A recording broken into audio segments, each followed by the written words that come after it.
All right. So just kind of a recap, additional recap beyond just the algebraic notation.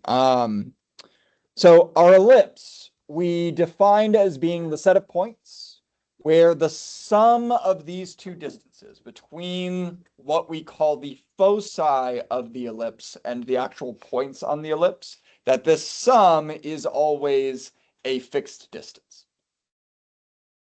Um, and and I think that is a good, I think that is a very solid, very good definition. What we are going to see is that if you were to move these foci to where they are outside of the shape that we traditionally think of as the ellipse, we get something that is different. So when we shift these foci, when we increase the distance until the foci move to the outside of the ellipse, we get what is called a hyperbola.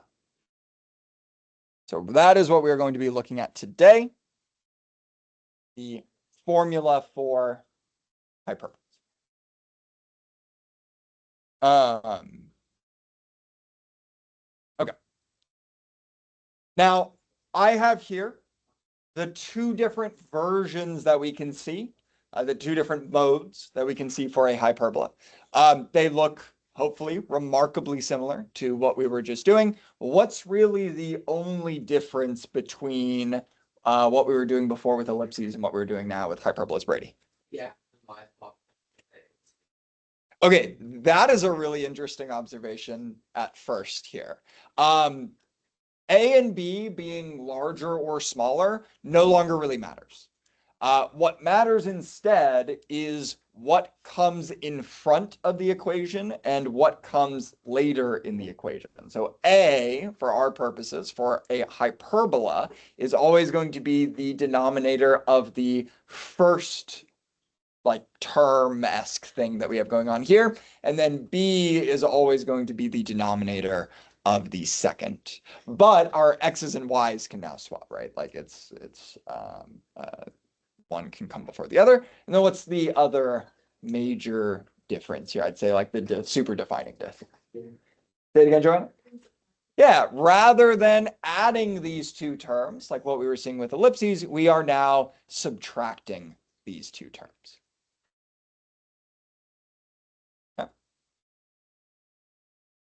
And then because we are dealing with a massively increased distance in terms of the foci, our distance between the center and the foci, now the value of c is the hypotenuse. So this is now the square root of a squared plus b squared, whereas with the ellipse it was a squared minus b squared, where it was inside the shape.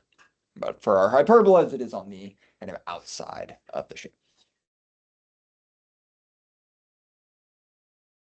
Okay. And then the only other thing to mention here, we have two different modes, as I've kind of demonstrated here. We have one mode where the x term is what comes first. We have one and is positive. We have one mode where the y term is what is positive. When the x term is what is positive, regardless of whether a or b is bigger, this is our horizontal.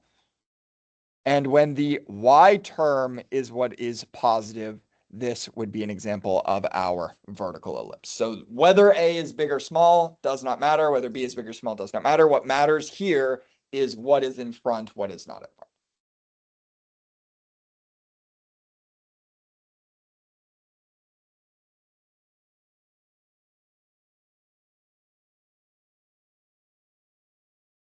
Okay. I think really the best way to showcase this is just to dive in with an example. So we're going to trial by fire this. And we're going to look at an example that is very familiar, very similar to one of the first ellipse examples that we looked at. We are going to look at 4x squared minus 9y squared is equal to 36. So basically the exact same thing as the first example we did from 10-1, but instead of plus 9y squared, we're doing minus 9y squared. What would you guys do to get this into the usable format? Starting things off, we need to be offset from 1. And so we are going to divide everything by 36. I get x squared over 9 minus y squared over 4 is equal to 1. And once we are in this format, we should be able to start graphing. Obviously, you guys don't know how to graph this yet. That's what we're trial by firing. But we should be in now the proper setup to do so. What is the center of this particular hyperbola? 0, 0. H comma k aren't there or are equal to 0. So we are centered at the origin. What is our value of a in this case? A is going to be 3. And does this 3 represent a vertical distance or a horizontal distance?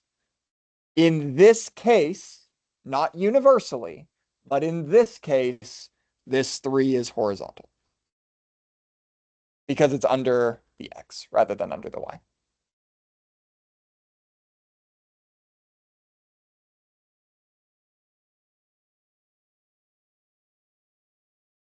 Yeah. What is our value of b here? B is 2. This one is going to be vertical distance from the center, kind of.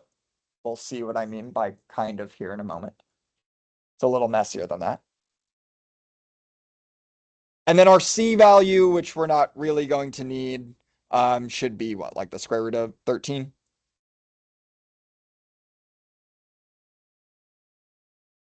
A squared plus b squared now. C is far away, so now it's the hypotenuse.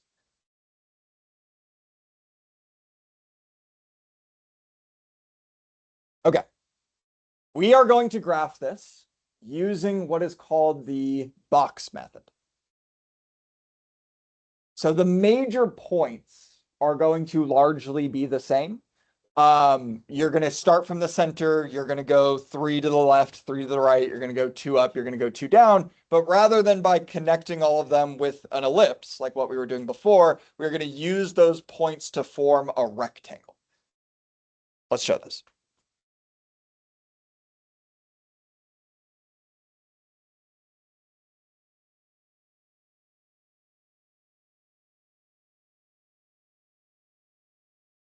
One, two, three. 1, 2, 3. It's a little bit.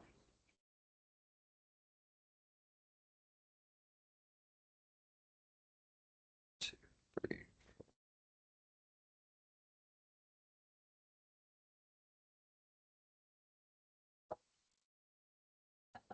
Okay.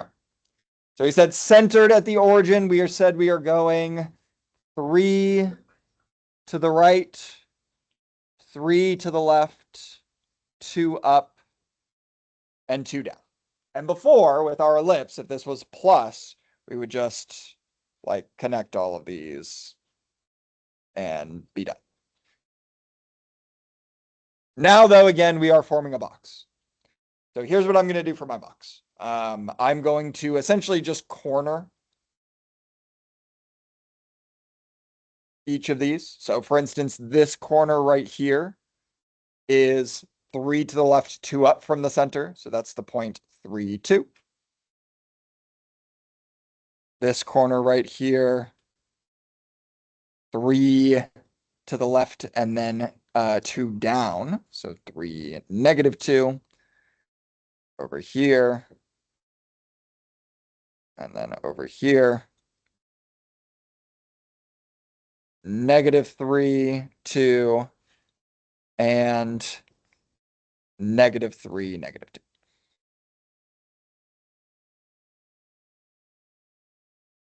The diagonals of our box form the slant asymptotes for our function. So from this point to this point and beyond,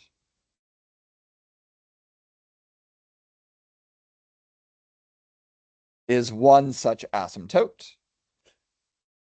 Which I'll make clear that it is an asymptote. We'll erase some bits. Asymptote.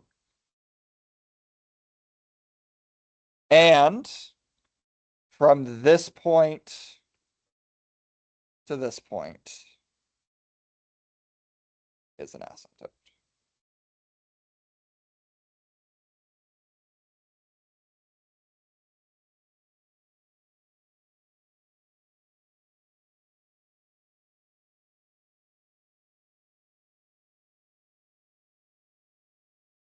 What kind of hyperbola should we get here? What mode? Horizontal. Notice that x comes in front, so this should be the horizontal mode. And what that tells us is from the horizontal point on our box, we are essentially just going to trace out along the asymptotes.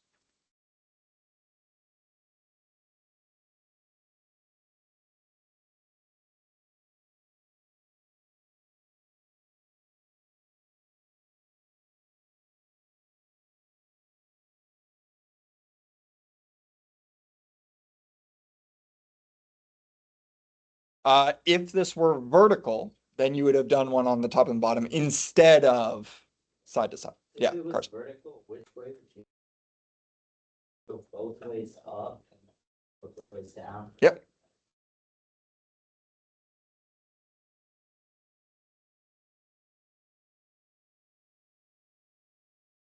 Which we're going to look at an example here in like a second, which will be vertical. That's first. And then the value of C, those foci, square root of 13 is a little bit less than 4. So we're saying we have foci here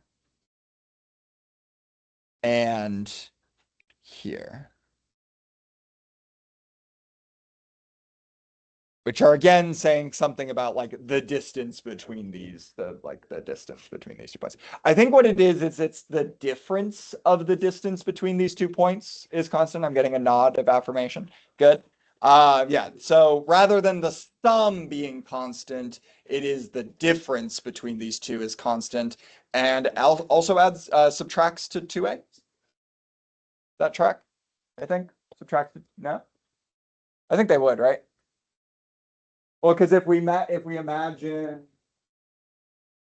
this distance minus this distance, that would be 2a, right? So now it's the distance subtracted is constant rather than the distance added together is constant. Which makes sense because like if this is going to infinity, if you're getting absurdly large x and y values, then obviously the sum is not. So like, what did I know you probably haven't made the quiz yet, like, will it be questions like find a, I have definitely not. like, what do like, do we need to be able to do all that, like, realistically, like, It's everything we knew in class. like, Yeah, I don't know. I should be able to. It could be a paper quiz and it could just say problem. Yeah, it could be a paper quiz that it says problem. Paper quiz. Yeah. So why is the body not the word? There's a derivation for these formulas. Maybe not for hyperbola. There's a derivation for all of these formulas in the next one. So you go to the scratch source like this. Yeah, wait, I have a question. What's that? Wait, can I show you my paper? I was the same as his. I know, but like, why are we not setting it up like that? I mean, if you're gonna go. Oh, H and K. H and K were 0, so we were centered in 0. So for center each of them. Oh, wait. Oh, red. An interesting thing to note is that your asymptotes will always intersect through that center. Which, like, I mean, you'd expect if you're drawing a box around that center, all of those diagonals always go.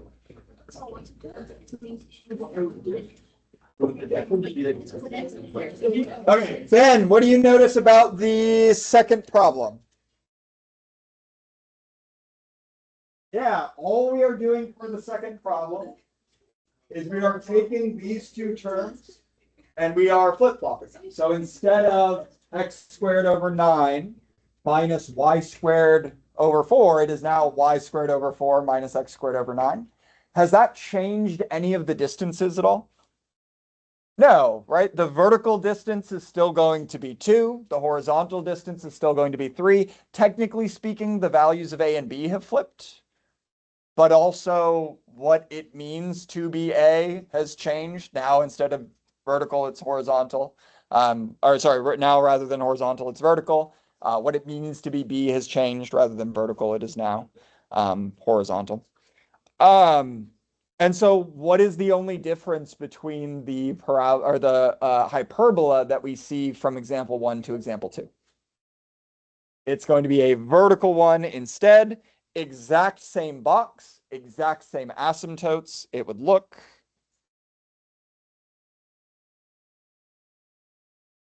like this.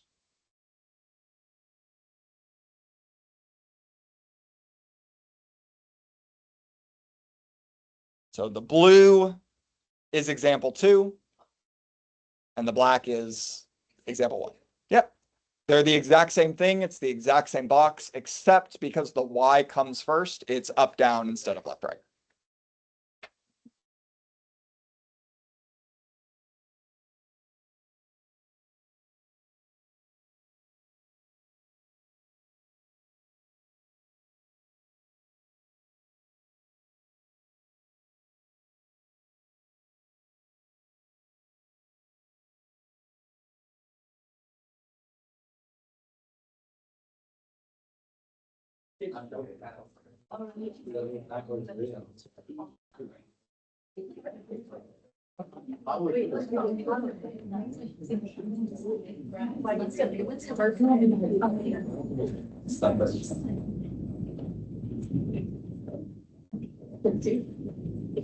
Questions with the first two examples for hyperbolas?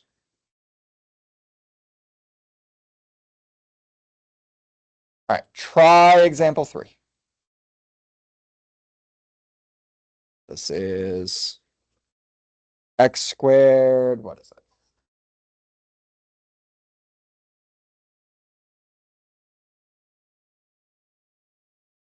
I'm going to group the x's. I'll make it convenient for you.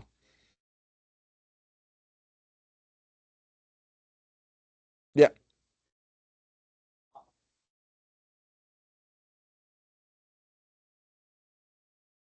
Yep. Like, it wouldn't be like y squared over 9. Well, what happens when you divide everything by 36? So this is if I have 9y squared minus 4x squared equals 36. Divide everything by 36 and you get y squared over 4 still. Right? When you divide everything by 36. So the 4 still goes with the y, which is why our box doesn't change.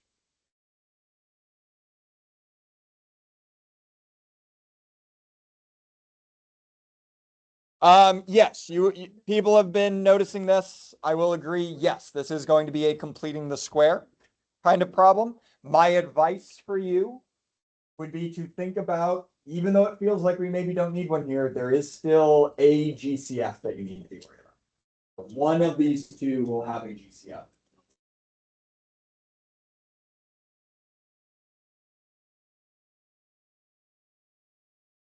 I don't know.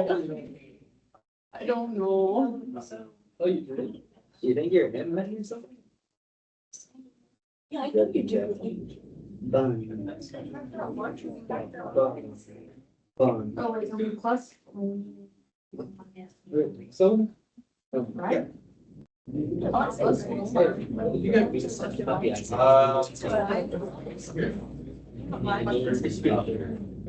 That's the point. That's a negative. You don't have to have the. And then what you need to add. Yeah, but you just have to.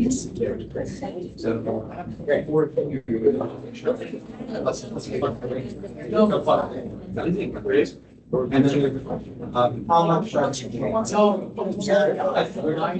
does your left hand side change? Yes. Or you can just put the right. Is it? Yeah. So you're having the early contrast value because of the negative.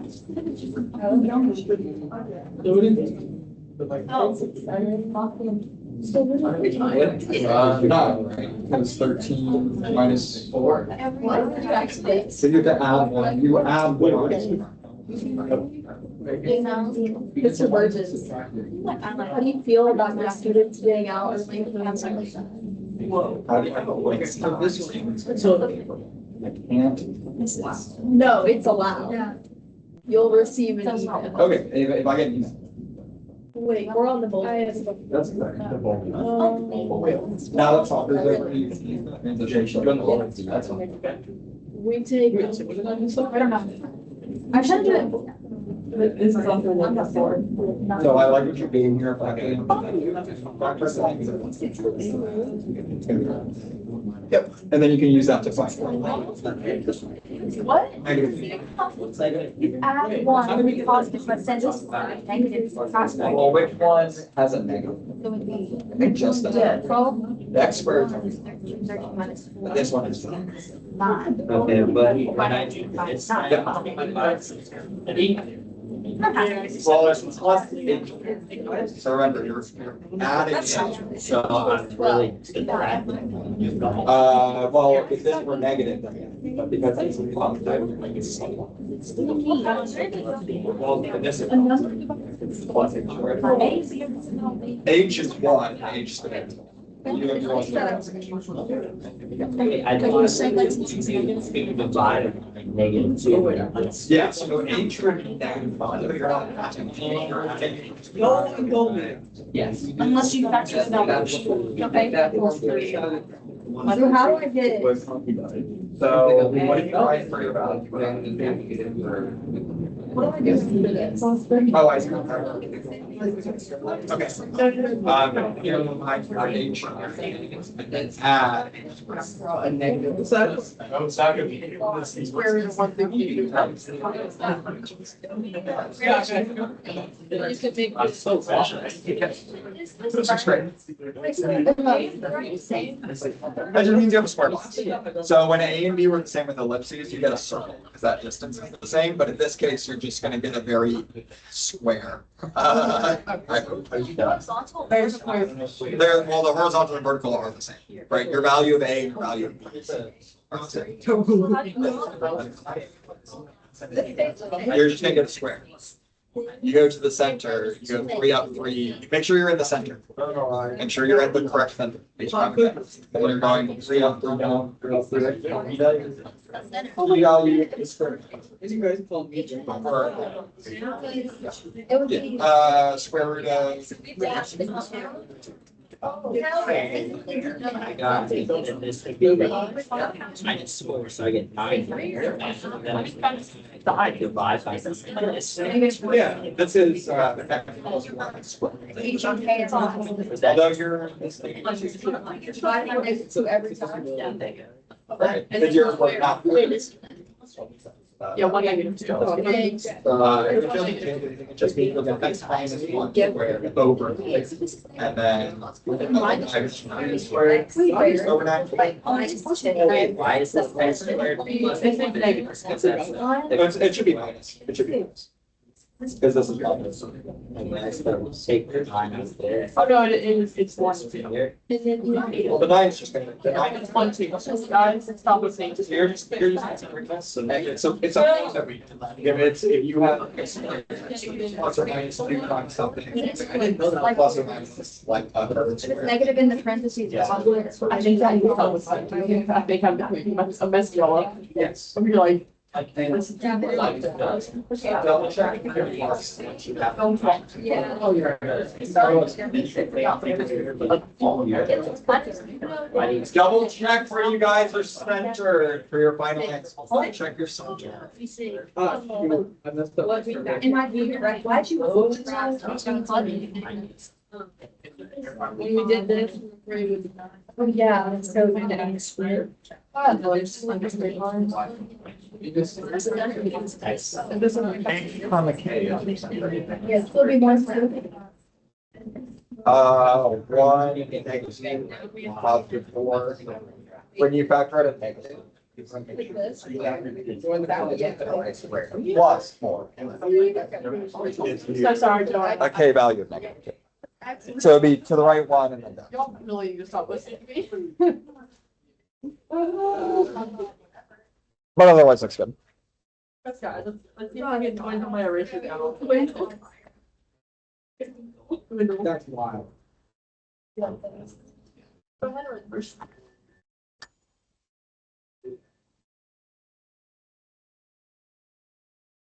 Okay. So I've grouped things by x's and y's. I've moved the coefficient over to the other side, or the constant over to the other side because I don't want to deal with it.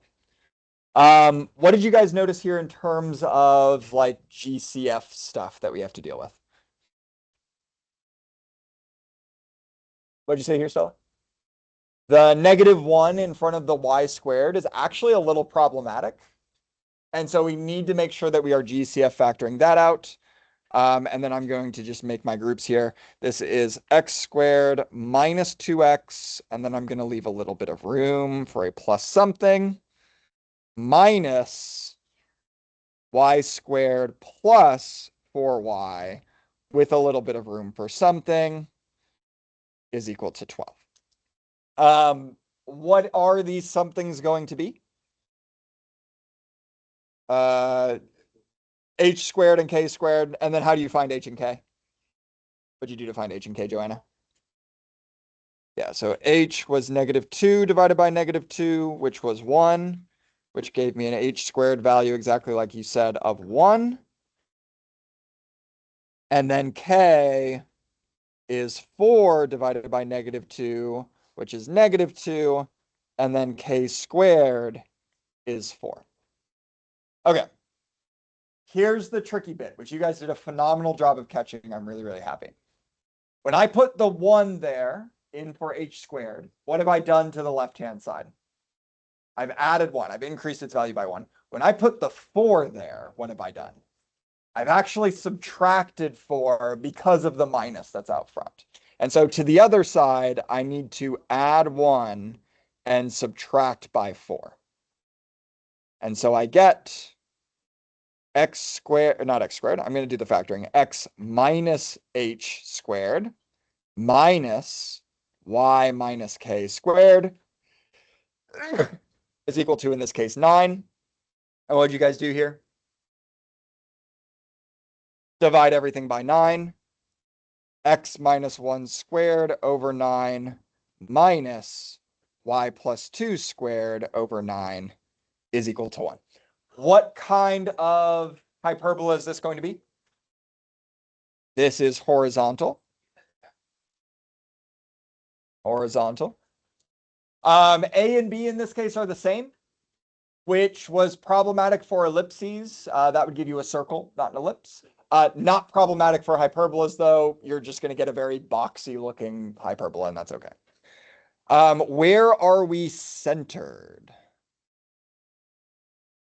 Center is at h comma k.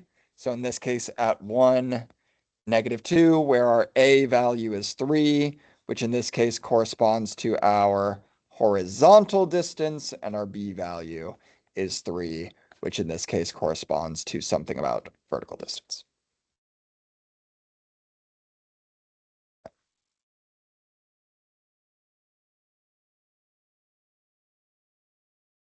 Best part, doing all this by hand. 1, 2, 3, 4, 5, 6, 7, 8. 1, 2, 3, 4, 5. 1, 2, 3, 4, 5, 6. 1, 2, 3, 4, 5. Okay, so we said 1, -2 centered here. We've got our box, which my spacing is going to be bad, but that's fine. 1, 2, 3. Yeah, my spacing's really bad on the right-hand side here. 1, 2, 3. I'm gonna make it slightly more reasonable. Rein this in.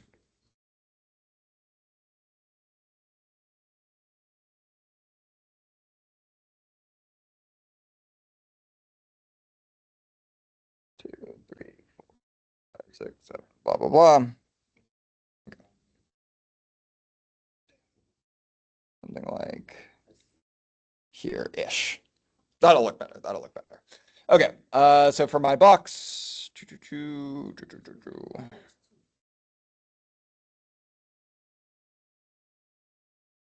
it would not be unreasonable for me to ask you the equations of these asymptotes.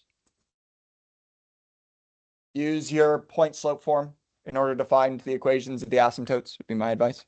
But to do that, we need to know these points. This point right here should be 4, 1. This point here, 4, -5. This point right here, -2, -5. And this point right here, -2, 1. And I get asymptotes. Oh, this actually worked out pretty well.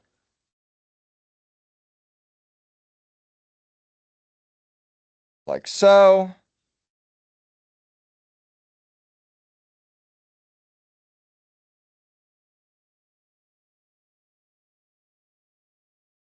And like so.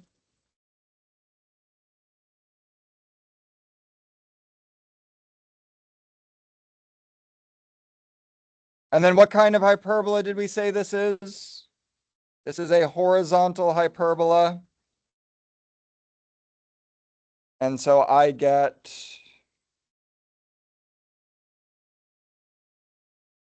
this.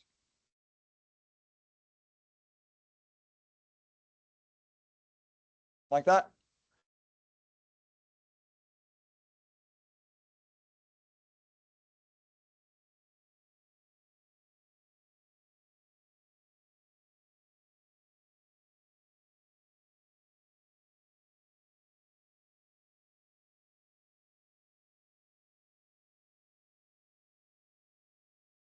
Questions with 10.2?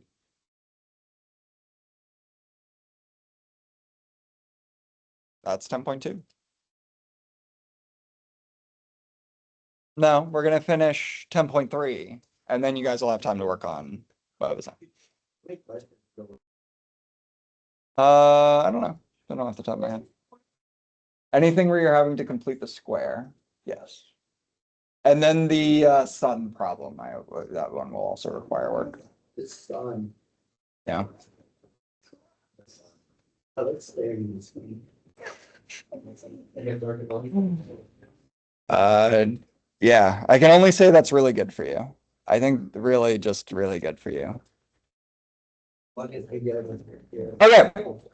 Final part of Unit 10.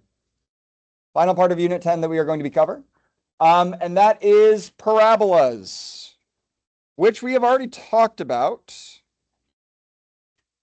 but not really in this context. So what's kind of the quintessential parabola example that we already know? Quadratic, y is equal to x squared, which gives us what I am going to be describing as a vertical parabola. That classic U shape. But we are also going to be looking at these functions with the possibility of a horizontal parabola. Any guesses for what the equation for a horizontal parabola would look like? X is equal to y squared is an example of what we could see, such that we will get some kind of horizontal parabola here. Okay.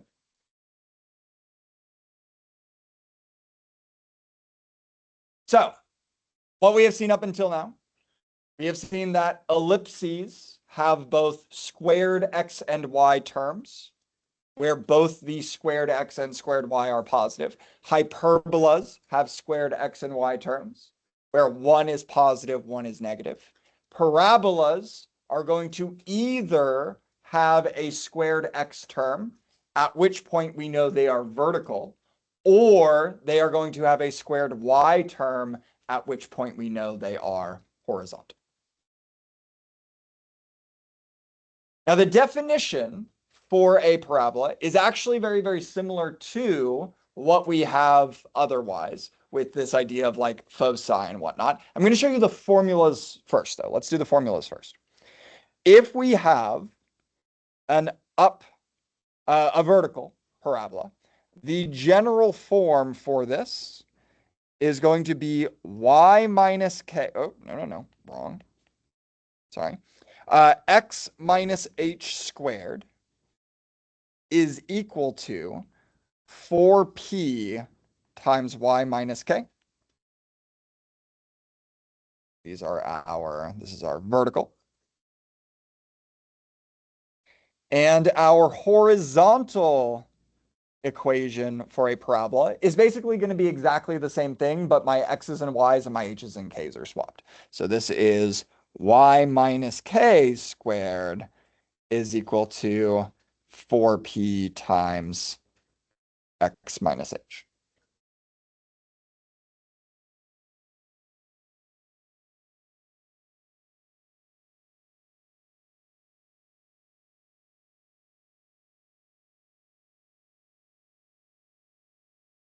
Questions with the formulas?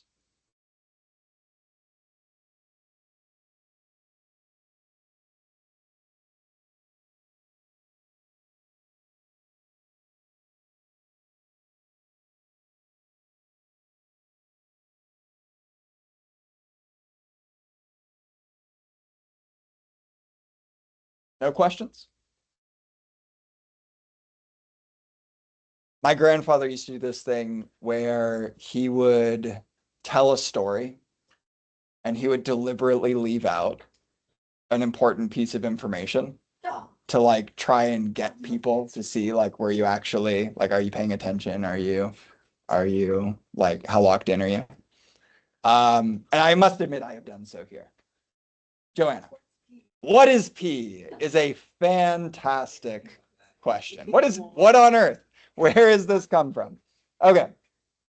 So I said that when we have a parabola, we define this similarly to how we would define our ellipse and how we would define our hyperbolas with use of a focus. The difference between the ellipses and the hyperbolas and what we're going to be doing here with parabolas, parabolas only have one focus. And they have kind of this other thing called a directrix. P tells us essentially how to get to the focus from the vertex.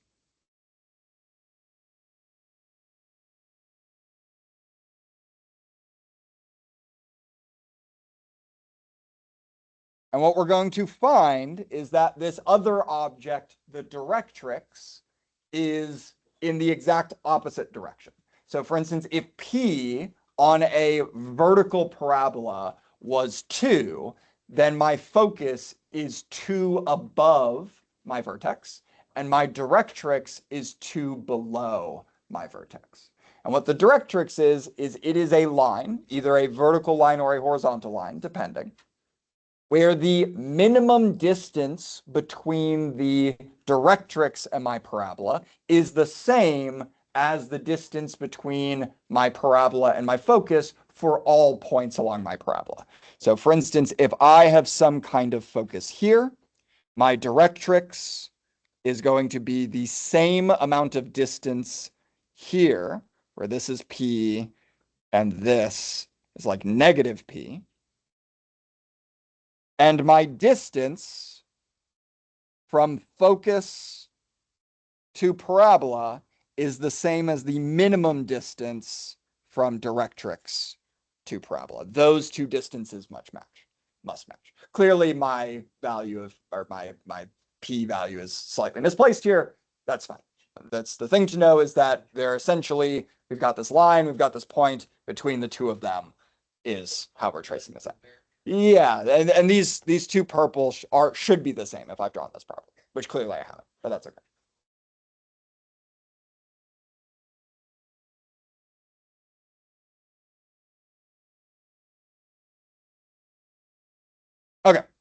Let's look at an example. Again, just like before, we're trying to break things down into this form because as soon as they're in this form, we know what the vertex is. The vertex is just going to be h comma k, and then we can very easily find p if we get this into this kind of form that we have here. So looking at our example here, this is y squared plus 2y is equal to 4x plus 7. Is this going to be a vertical parabola or a horizontal parabola? Horizontal. How do we know, Huiling, that this is going to be horizontal? They did, but just reiterate for me. Yeah, it is the y value that is squared, therefore horizontal. A little bit weird, kind of backwards. That's just like a definition. I mean, it's not a definition, but we can treat it like one. X squared vertical, y squared horizontal. Observed up here. Okay. What then am I going to need to do to the left-hand side of my equation in order to get it into my desired form? We're going to need to complete the square. Okay, let's do that. What is my value of k going to be? Close. -1. 2 divided by -2 gives me -1. And so what is k squared? K squared is 1, so I'm going to add 1 here. If I'm adding 1 there, got to do it to the other side as well. I get y plus 1 squared is equal to 4x plus 8. And then what can I do here to take my right-hand side and make it match more what we see up here? We need to get that x on its own, so we need to factor its coefficient out to the front. In this case, I get y plus 1 squared is equal to 4 times x plus 2. Where is my vertex going to be? Where? What's the x? What's the y? -2, -1. I messed that up twice today. So take 3. And then what is our value of p?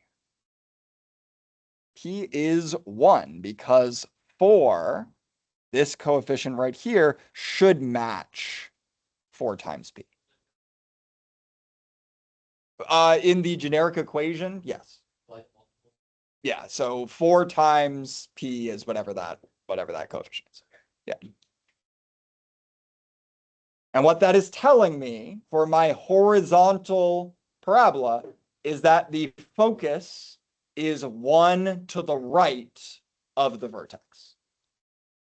And that the directrix would be 1 to the left of the vertex. Okay, let's graph this.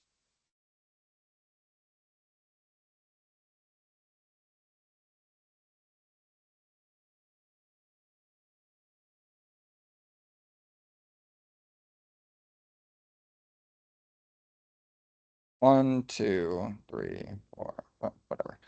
1, 2, 3, 4.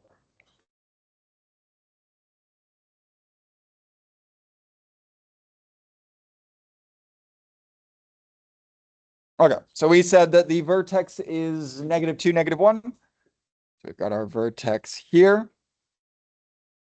We said the value of p is 1. That means we have our focus here. And what the focus is going to tell us here is that we are opening our parabola towards the focus. So in this case, our parabola, it's going to be fairly wide. If you divided by 4, if you like solve for x, that would show you that it's going to be a really wide parabola. It's going to look something like this. I'm not claiming that these values are even close to exact, like where I am intersecting the y-axis is wildly incorrect, but I would have to really scrunch the y-axis in order to make that. Plug in values of x or plug in values of y, and then just graph those. You get more bang for your buck if you plug in values of x and then solve for y, because you'll get 2 values of y that go with each of those.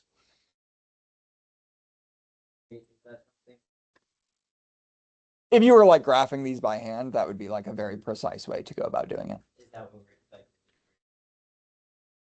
I'll let you know once I have the quiz written what that expectation would be. But like it would be reasonable. It would be reasonable to expect. And then the directrix is going to be if the focus is 1 to the right of the vertex, the directrix is 1 to the left, and in this case would be a vertical line. And again, all the directrix is saying is that this distance right here should match this distance right here. Which actually, with how I've drawn this, does look pretty believable. The minimum distance from this line to the parabola should match the distance from the parabola to the focus.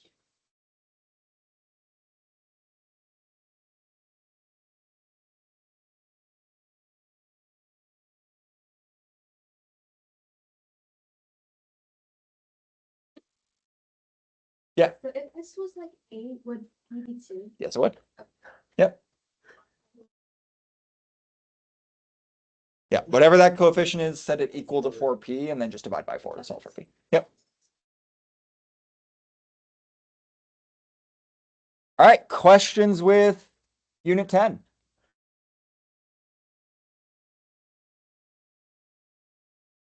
Quiz on Thursday.